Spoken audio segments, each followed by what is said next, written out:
When it comes to moral ascension, namaste. When it comes to moral ascension means that you should have the 8 paths to moral ascension. These paths are, of course, all attained by understanding a deep connection with the understanding of moral ascension. Moral ascension is to rise into higher submission to the Almighty God, that creator of the universe, creator of divine creation. Therefore, you have to accept the oneness of creator and oneness of creation with all creation. Number 2, accept that you are one with creator and one with creation, that you never separate yourself from it. Number 3, accept that everything you do harms others, and if you harm others, you harm yourself. Therefore, seek self-preservation and self-sacrifice as a way of and balance your actions with everything, and use your intuition and reason to understand that the feelings that you're feeling, let them pass, and choose what is right. And number 4, abstain from monopolizing truth. God is the only monopolizer. You're not the monopoly. Okay, you don't have a bargain on the monopoly because you did not create the monopoly. Okay, truth is not a monopoly program. You don't have the right to monopolize truth. You don't. Only God. To understand, you have to understand number 4. Understand number 5. Understand your feelings and let them pass. Use your feelings as don't let your feelings govern you. Choose a better route. Choose intuition and reason to guide you, not your feelings. Feelings are just to help you be human, but that's not who you help guide you.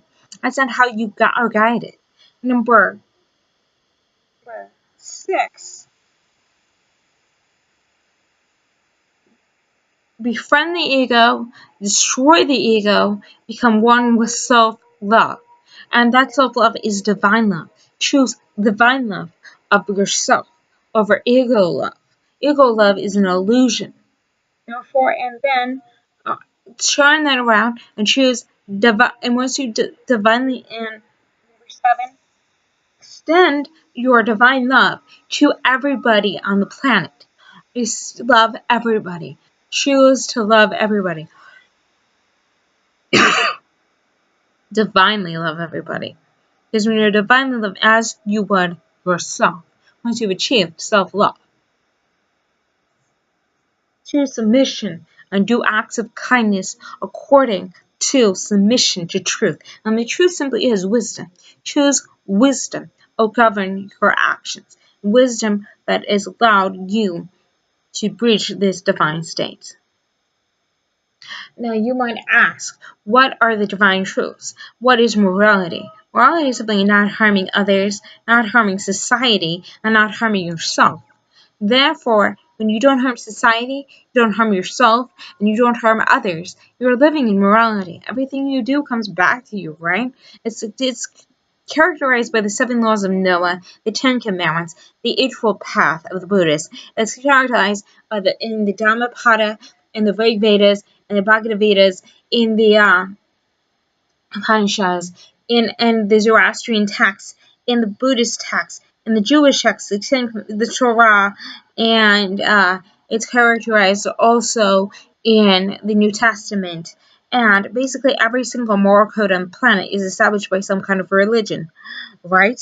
But there's also the religion of ethics, which is secular, which also applies and governs an atheist.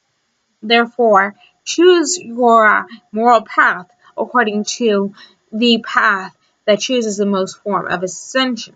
I don't care what your moral path is. Just make sure that you're not harming others, you're not harming society, and you're not harming yourself. If you all line up with not harming yourself, not harming others, not harming society, not harming nature, then you're totally fine. As long as you don't harm anybody, right? What about this homosexuality thing? Does that harm anybody? Well, yes, it actually does. But besides that, what about theft? Does that harm anybody? Yes, it does. What about Murder. Of course that harms people, right? But there's a right thing. Hatred is the purest form of denial of morality. You cannot hate somebody and be a morally upright person. It does not coexist, okay? Thank you. Have a good day. Namaste.